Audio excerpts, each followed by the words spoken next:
asinamatheli kodwa ngisuke ngine sure ukuthi abantu ngizobasiza. Mhlawumbe angikhanyisele kancane into engiyiqalile ngiyiqede. Umehluko angiyiqedi ngendlela ezifanayo.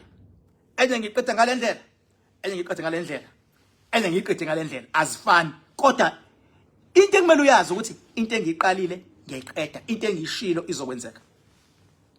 Yingakho kuthiwa ngibhuqa imizi abafokazana ngothola lodwa kabentshise, thuluza ngihambi nalo ngilifice ensimini ngibele ibhanoyi mina ngihambe nginje.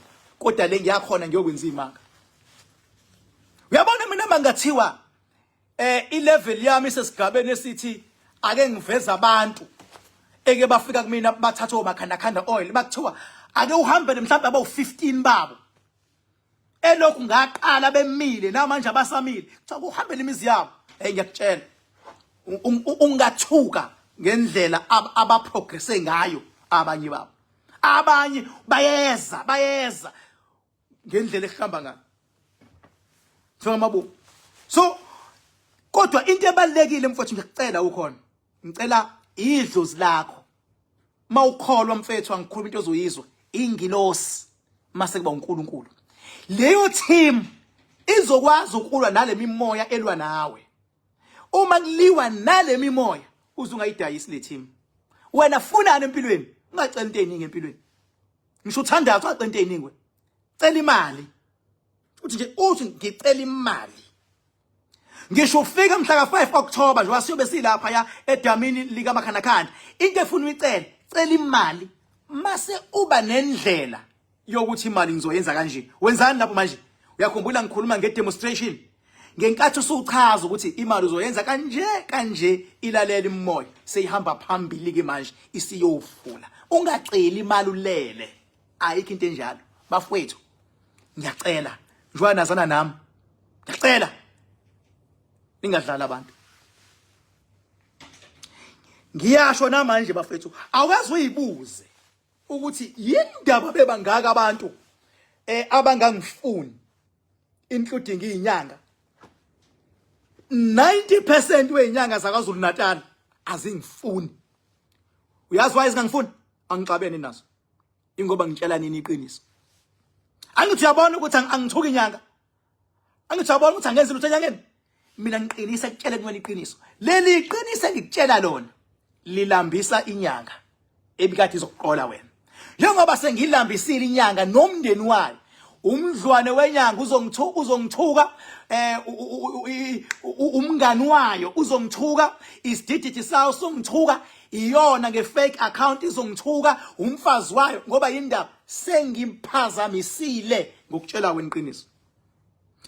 Kumele engabe ngithini la mina? Kumele ngabe ngithi hawu inyanga ziyasebenza zonke zi-right, akho scam akho phone nithi book zona mase ziyadla mase uyalamba wena. Awayibuza ngani why zingangithakathi? Awubuza why zingangithakathi? Ayihlangani ngani mfethu? Asihlangani ngani? Zibe 100 nje. Zibe 100 zithi ake sakhela into eyodwa. Yoyoshawuka ngibhaka ithi fuhlu kuyena. Abayenzi ngani lona? Abanawo amandla okwenza lona. Abanawo amandla. Kodwa mina ngingedwa ngikwazi ukwenzani? Ngikwazi ukuveza lo, ngiveze lo abantu bakhanyiseleke. Awubuzi ngani? Awubuzi ngani ukuthi ngibhaka ke awusabi ukuthi bangakudukula nangespam? Awubuzi ngani? I-advantage yami ukuyibona into isaplan.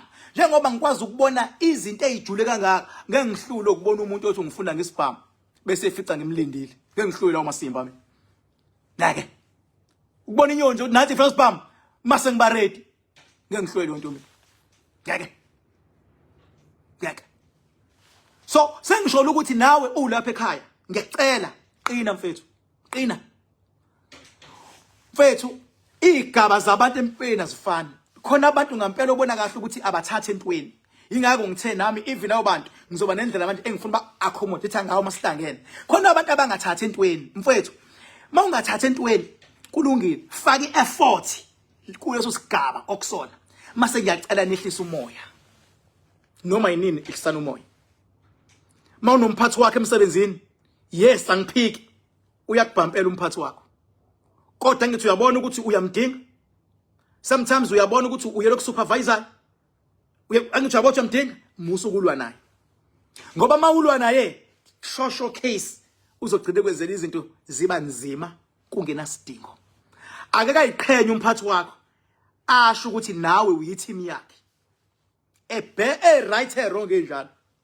Ungayilwi impi bafethu losing battle. Awuli nomuntu ongaphezulu kwakho. Wehlisa umoya kumuntu ongaphezulu kwakho bese umdayisa kubantu, bese kubabantu abathi kodwa wazwadlala ngubani. Awuli wena, awunawo amandla kulo. Ingangithi bafethu ezinye izinto azifuni ukuthi ulokhu ujula, ulokhu uthi hayi unamandla ubani, akanawo amandla ubani. Lemhlabeni sibhekene nempi yemimoya.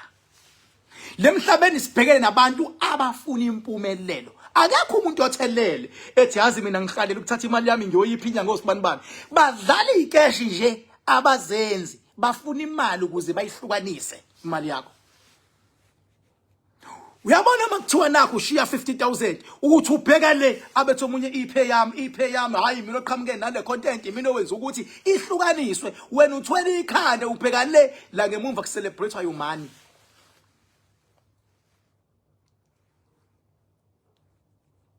Ngithanda ngize ngithanda laba ngangithanda. Mina mfethu angifuni ukukukhohlisa. Mina kothi mase kushaya isikhathi sami sokudlula emhlabeni ngiyobe ngifela abantu. Ngeke ngife mina kuthiwe kade ngithi ngiyohlasela noma kuvele nje ngaxabana nabantu endaweni. Mina ngiyofa ngifela abantu kodwa hayi manje.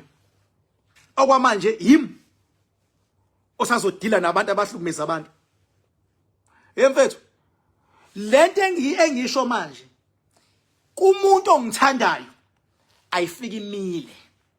Kumuntu ongangithandi ithi ungangithandi la ukhona ukhalela ukungeyisa noma ukuthuka ithuthuka kodwa ibihlala lento ukuthi idlozi lakho ilole lukhiye. Ithi ungithuka ayihlale lento ukuthi uNkulunkulu wakho ukhiye. Ithi ungithuka ayihlale lento ukuthi la ukhona ufuna imali ezakwena.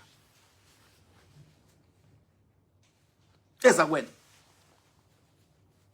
ayihlale le nto le. Musa uze ukhome uthi hawu senguhlanganisile u50,000 ngiyoyithatha liyanto. Uthathani into engekho vele. Ngaze mina nganenzela isibonelo mina ngendlela abantu abayiyo. Ngathi mina la abanye abantu kuma tender ba compete nenyanga inyanga obuyihambile